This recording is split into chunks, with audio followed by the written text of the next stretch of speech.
اب یہ فرمائیے کہ ہمارے پاس اس بات کی کیا دلیل ہے کہ نبی کریم صلی اللہ علیہ وسلم تمام پیغمبروں سے رتبے میں بڑے ہیں؟ حضور صلی اللہ علیہ وسلم تمام پیغمبروں سے افضل ہیں، اور اس کی دلیل میں قرآن مجید کی کئی آیتیں پیش کی جا سکتی ہیں۔ جی نیز حضور صلی اللہ علیہ وسلم نے بھی فرمایا ہے انا سید ولد آدم یوم القیامہ، سبحان اللہ۔ کہ میں قیامت کے دن تمام اولاد آدم کا سردار ہوں گا، اور ظاہر ہے کہ اولاد آدم میں تمام پیغمبر علیہ السلام بھی داخل ہیں، تو حضرت صلی اللہ علیہ وسلم تمام پیغمبروں سے افضل اور ان کے سردار ہوئے۔ نبی کریم صلی اللہ علیہ وسلم کے متعلق تو آپ نے تفصیل سے بتا دیا، اب یہ فرمائیے کہ قیامت کا دن کس دن کو کہتے ہیں؟ قیامت کا دن اس دن کو کہتے ہیں جس دن تمام آدمی اور جاندار مر جائیں گے، یعنی ان کی زندگیاں چھین لی جائیں گی اور تمام دنیا فنا ہو جائے گی، پہاڑ روئی کے گالوں کی طرح اڑتے پھریں گے، ستارے ٹوٹ کر گر پڑیں گے، غرض ہر چیز ٹوٹ پھوٹ کر فنا ہو جائے گی۔ اب یہ فرمائیے کہ تمام آدمی اور جاندار کیسے مر جائیں گے؟ حضرت اسرافیل علیہ السلام سور پھونکیں گے، اس کی آواز اس قدر ڈراؤنی اور سخت ہوگی کہ اس کے صدمے سے سب مر جائیں گے اور ہر چیز ٹوٹ پھوٹ کر فنا ہو جائے گی۔ قاری صاحب اب یہ فرمائیے کہ قیامت کب آئے گی؟ قیامت آنے والی ہے، لیکن اس کا ٹھیک وقت اللہ تعالیٰ کے سوا کوئی نہیں جانتا۔ محض اتنا معلوم ہے کہ جمعے کا دن ہوگا اور ماہ محرم کی 10ویں تاریخ۔ ٹھیک۔ ہمارے پیغمبر صلی اللہ علیہ وسلم نے قیامت کی کچھ نشانیاں بتا دی ہیں، جی ان نشانیوں کو دیکھ کر قیامت کا قریب آ جانا معلوم ہو سکتا ہے۔ قاری صاحب قیامت کی نشانیاں کیا ہیں؟ حضور صلی اللہ علیہ وسلم نے فرمایا ہے کہ جب دنیا میں گناہ زیادہ ہونے لگے، لوگ اپنے ماں باپ کی نافرمانی اور ان پر سختیاں کرنے لگیں، امانت میں خیانت ہونے لگے، جی گانے بجانے ناچ رنگ کی زیادتی ہو جائے، جی پچھلے لوگ پہلے بزرگوں کو برا کہنے لگیں، بے علم اور کم علم لوگ پیشوا بن جائیں، معمولی اور کم درجے کے لوگ بڑی بڑی اونچی اونچی عمارتیں بنانے لگیں، اور ناقابل لوگوں کو بڑے بڑے عہدے ملنے لگیں وغیرہ، تو سمجھیے کہ قیامت قریب آ گئی ہے۔ ٹھیک۔ اب یہ فرمائیے کہ تقدیر کسے کہتے ہیں؟ ہر بات اور ہر اچھی اور بری چیز کے لیے اللہ تعالی کے علم میں ایک اندازہ مقرر ہے، اور ہر چیز کے پیدا کرنے سے پہلے اللہ تعالی اسے جانتا ہے۔ اللہ تعالی کے اسی علم اور اندازے کو تقدیر کہتے ہیں۔ کوئی اچھی یا بری بات اللہ تعالی کے علم اور اندازے سے باہر نہیں۔ اب یہ فرمائیے کہ مرنے کے بعد زندہ ہونے سے کیا مراد ہے؟ قیامت میں سب چیزیں فنا ہو جائیں گی، پھر اسرافیل علیہ السلام جو ایک فرشتے ہیں دوبارہ سور پھونکیں گے تو سب چیزیں موجود ہو جائیں گی، آدمی بھی زندہ ہو جائیں گے، میدان محشر میں اللہ تعالیٰ کے سامنے پیشی ہوگی، حساب لیا جائے گا، ٹھیک۔ اور اچھے برے کاموں کا بدلہ دیا جائے گا۔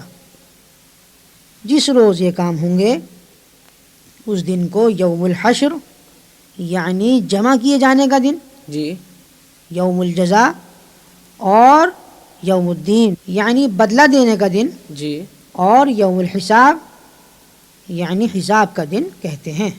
ٹھیک۔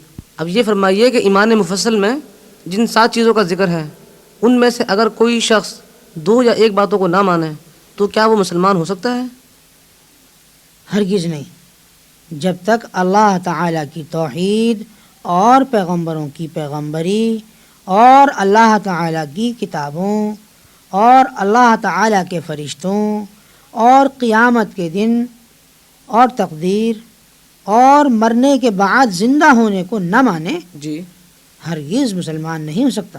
ٹھیک، اب ذرا یہ بھی فرمائیے کہ حضرت پیغمبر صلی اللہ علیہ وسلم نے 5 چیزوں پر اسلام کی بنیاد بیان فرمائی ہے، لیکن ان میں فرشتوں اور اللہ تعالیٰ کی کتابوں یا قیامت اور تقدیر وغیرہ کا کوئی ذکر نہیں ہے۔ یہ فرمائیے کہ ایسا کیوں ہے؟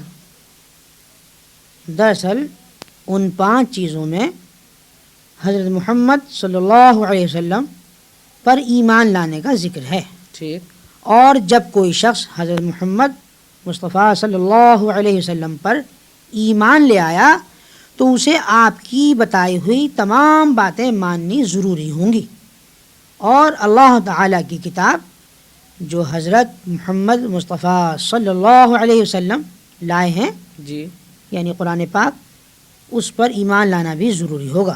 ٹھیک، یہ سب باتیں جن کا ایمان مفصل میں ذکر ہے اللہ تعالیٰ کی کتاب قرآن مجید اور پیغمبر صلی اللہ علیہ وسلم کے بیان سے ثابت ہیں۔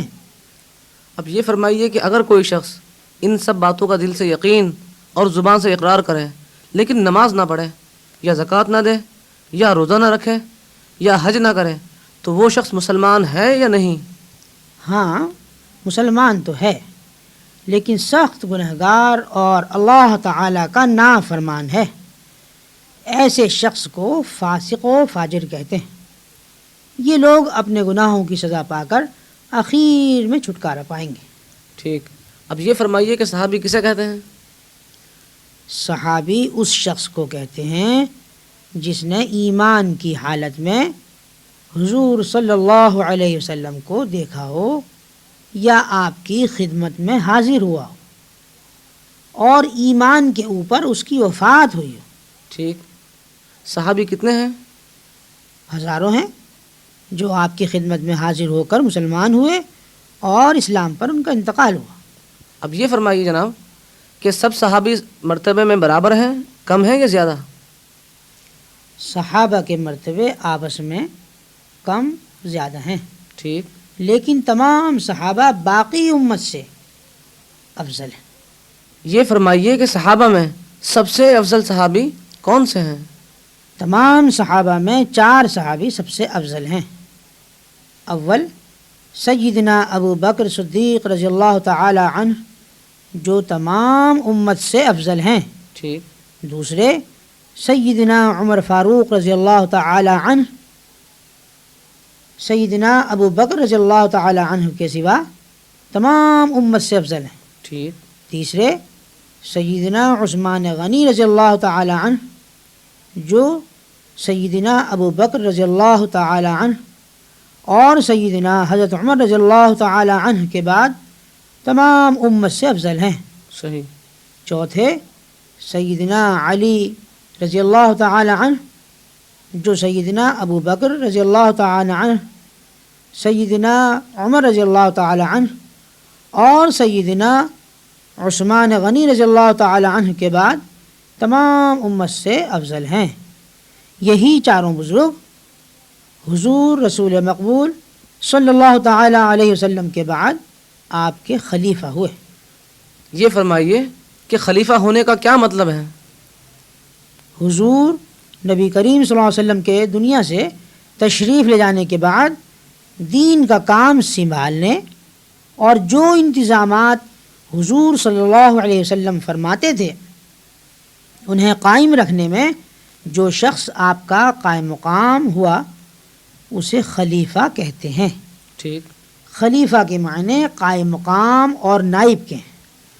حضور صلی اللہ علیہ وسلم کے وصال کے بعد تمام مسلمانوں کے اتفاق سے سیدنا ابو بکر صدیق رضی اللہ تعالی عنہ حضور صلی اللہ علیہ وسلم کے قائم مقام بنائے گئے، اس لیے یہ خلیفہ اول ہیں۔ ان کے بعد سیدنا عمر فاروق رضی اللہ تعالی عنہ دوسرے خلیفہ ہوئے۔ جی، ان کے بعد سیدنا عثمان غنی رضی اللہ تعالی عنہ تیسرے خلیفہ ہوئے۔ ان کے بعد سیدنا علی کرم اللہ وجہ چوتھے خلیفہ ہوئے۔ ان چاروں کو خلفائے اربع اور خلفائے راشدین اور 4 یار کہتے ہیں۔ ٹھیک، اب یہ فرمائیے کہ ولی کسے کہتے ہیں؟ جو مسلمان اللہ تعالی اور پیغمبر صلی اللہ علیہ وسلم کے حکموں کی تابعداری کرے اور کثرت سے عبادت کرے اور گناہوں سے بچتا رہے. اللہ اور رسول کی محبت دنیا کی تمام چیزوں کی محبت سے زیادہ رکھتا ہو تو وہ اللہ تعالیٰ کا مقرب اور پیارا ہو جاتا ہے. اس کو ولی کہتے ہیں. ٹھیک. اب یہ فرمائیے کہ ولی کی پہچان کیا ہے؟ ولی کی پہچان یہی ہے کہ وہ مسلمان متقی پرہیزگار ہو، کثرت سے عبادت کرتا ہو، اللہ اور رسول صلی اللہ علیہ وسلم کی محبت اس پر غالب ہو، دنیا کی حرص نہ ہو، ٹھیک. آخرت کا خیال ہر وقت پیش نظر رکھتا ہو. کیا ہم صحابی کو ولی کہہ سکتے ہیں؟ جی ہاں، تمام صحابی اللہ تعالیٰ کے ولی تھے، کیونکہ حضور رسول کریم صلی اللہ علیہ وسلم کی صحبت کی برکت سے ان کے دلوں میں اللہ اور رسول کی محبت غالب تھی. دنیا سے محبت نہیں رکھتے تھے، کثرت سے عبادت کرتے تھے، گناہوں سے بچتے تھے، اللہ تعالیٰ اور رسول کے حکموں کی تابعداری کرتے تھے.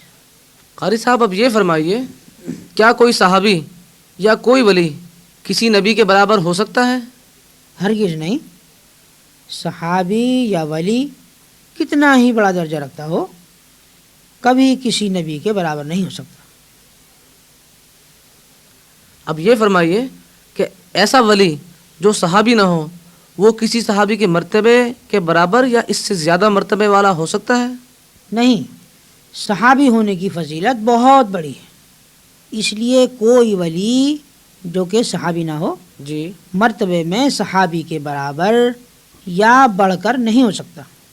قاری صاحب اب یہ فرمائیے کہ بعض لوگ خلاف شرع کام کرتے ہیں، مثلا نماز نہیں پڑھتے یا داڑھی منڈاتے ہیں، اور اس کے باوجود لوگ پھر بھی انہیں ولی سمجھتے ہیں، تو ایسے لوگوں کو ولی سمجھنا کیسا ہے؟ بالکل غلط ہے. یاد رکھیے کہ ایسا شخص جو شریعت کے خلاف کام کرتا ہو ہرگز ولی نہیں ہو سکتا. کیا کوئی ولی ایسا بھی ہوتا ہے کہ جس پر شرعی احکام مثلا نماز روزہ وغیرہ معاف ہو جائیں؟ جب تک آدمی اپنے ہوش و حواس میں ہو اور اس کی طاقت اور استطاعت درست ہو، جی. کوئی عبادت معاف نہیں ہوتی صحیح. اور نہ کوئی گناہ کی بات اس کے لیے جائز ہوتی ہے. جو لوگ ہوش و حواس اور استطاعت درست ہونے کی حالت میں عبادت نہ کریں، خلاف شرع کام کریں اور کہیں کہ ہمارے لیے یہ بات جائز ہے، وہ بے دین ہیں، ہرگز ولی نہیں ہو سکتے. ٹھیک. اب یہ فرمائیے کہ معجزہ کسے کہتے ہیں؟ اللہ تعالیٰ اپنے پیغمبروں کے ہاتھ سے کبھی ایسی خلاف عادت باتیں ظاہر کرا دیتا ہے جن کے کرنے سے دنیا کے اور لوگ عاجز ہوتے ہیں، ٹھیک. تاکہ لوگ ایسی باتوں کو دیکھ کر سمجھ لیں کہ یہ اللہ تعالیٰ کے بھیجے ہوئے ہیں. ایسی باتوں کو معجزہ کہتے ہیں. یہ فرمائیں کہ پیغمبروں نے کیا کیا معجزے دکھائے ہیں؟ پیغمبروں نے اللہ تعالیٰ کے حکم سے بے شمار معجزے دکھلائے. چند مشہور معجزے میں آپ کو بتا رہا ہوں. جی. حضرت موسیٰ علیہ السلام کا عصا سانپ کی شکل بن گیا ٹھیک. اور جادوگروں کے جادو کے سانپوں کو نگل گیا. حضرت موسیٰ علیہ السلام کے ہاتھ میں اللہ تعالیٰ ایسی چمک پیدا فرما دیتا تھا کہ اس کی روشنی آفتاب یعنی سورج کی روشنی پر غالب ہو جاتی تھی. حضرت موسیٰ علیہ السلام کے لیے دریائے نیل کے درمیان میں خشک راستے بن گئے ٹھیک. اور وہ ماں اپنے ہمراہیوں کے ان راستوں سے دریا کے پار اتر گئے. ٹھیک. جب فرعون کا لشکر ان راستوں میں گزر جانے کے ارادے سے بیچ دریا میں پہنچا تو پانی مل گیا اور فرعون ماں لشکر کے ڈوب گیا. حضرت عیسیٰ علیہ السلام اللہ تعالیٰ کے حکم سے مردوں کو زندہ کر دیتے تھے، مادرزاد اندھوں کو بینائی دیتے تھے، کوڑیوں کو اچھا کر دیتے تھے، مٹی کی چڑیا بنا کر انہیں زندہ کر کے اڑا دیتے تھے. ہمارے حضرت رسول مقبول صلی اللہ علیہ وسلم کا بڑا معجزہ قرآن مجید ہے کہ تقریباً 1400 برس کا عرصہ گزر گیا لیکن آج تک عربی زبان کے بڑے بڑے عالم فاضل باوجود اپنی کوشش ختم کر ڈالنے کے بھی قرآن مجید کی ایک چھوٹی سے چھوٹی صورت کے مثل بھی نہ بنا سکے اور نہ قیامت تک بنا سکیں گے۔ ٹھیک۔ دوسرا معجزہ حضرت صلی اللہ علیہ وسلم کا معراج ہے۔ تیسرا معجزہ شق القمر ہے۔ چوتھا معجزہ حضور صلی اللہ علیہ وسلم کا یہ ہے کہ آپ نے اللہ تعالیٰ کے بتلانے سے بہت سی آنے والی باتوں کی ان کے ہونے سے پہلے خبر دی اور وہ اسی طرح واقع ہوئی۔ صحیح۔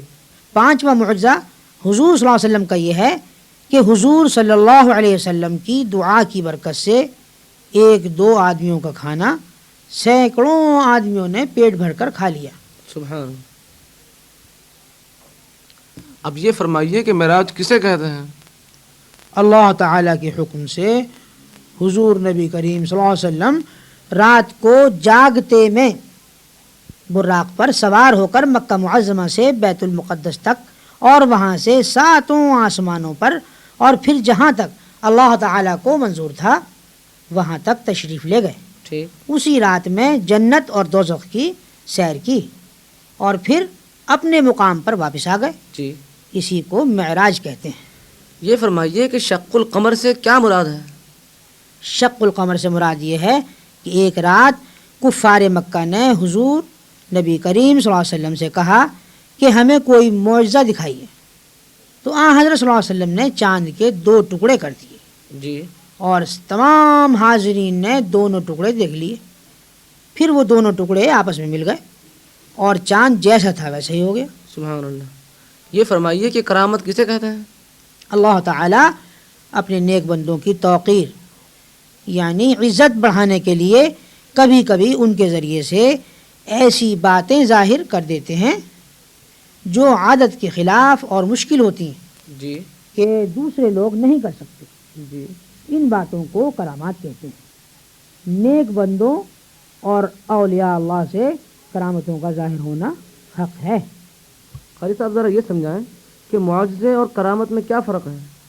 جو شخص نبوت اور پیغمبری کا دعویٰ کرتا ہو اور اس کے ہاتھ سے کوئی خلاف عادت اور مشکل بات ظاہر ہو تو اسے معجزہ کہتے ہیں۔ بہتر۔ اور جو شخص پیغمبری کا دعویٰ نہ کرتا ہو لیکن متقی پرہیزگار ہو، جی۔ اس کے تمام کام شرع شریف کے مطابق ہوں اور اس کے ہاتھ سے کوئی ایسی بات ظاہر ہو تو اسے کرامت کہتے ہیں۔ ٹھیک۔ اور اگر خلاف شرع اور بے دین لوگوں سے کوئی خلاف عادت بات ظاہر ہو تو اسے استدراج یعنی شعبدہ کہتے ہیں۔ ٹھیک۔ اب یہ فرمائیے کہ کیا اولیاء اللہ سے کرامتیں ظاہر ہونا ضروری ہیں؟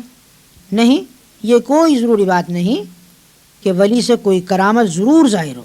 ممکن ہے کہ کوئی شخص اللہ کا دوست اور ولی ہو اور عمر بھر اس سے کوئی کرامت ظاہر نہ ہو۔ قاری صاحب یہ فرمائیے کہ بعض خلاف شرع فقیروں سے ایسی باتیں ظاہر ہوتی ہیں جو اور لوگ نہیں کر سکتے ہیں، تو ہم انہیں کیا سمجھیں؟ ایسے لوگوں سے جو شریعت کے خلاف کام کریں اگر کوئی ایسی بات ظاہر ہو تو سمجھیے کہ جادو، شعبدہ یا استدراج ہے۔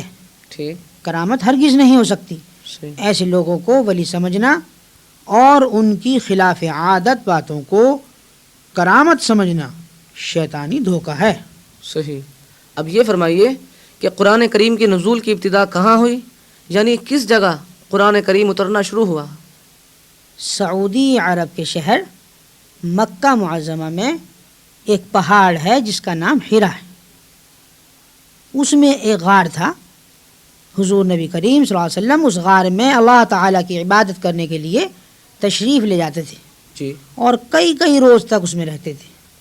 جب کھانا ختم ہو جاتا تھا تو مکان پر تشریف لا کر پھر کئی روز کا سامان لے جاتے اور خلوت یعنی تنہائی میں اللہ تعالیٰ کی عبادت کرتے رہتے۔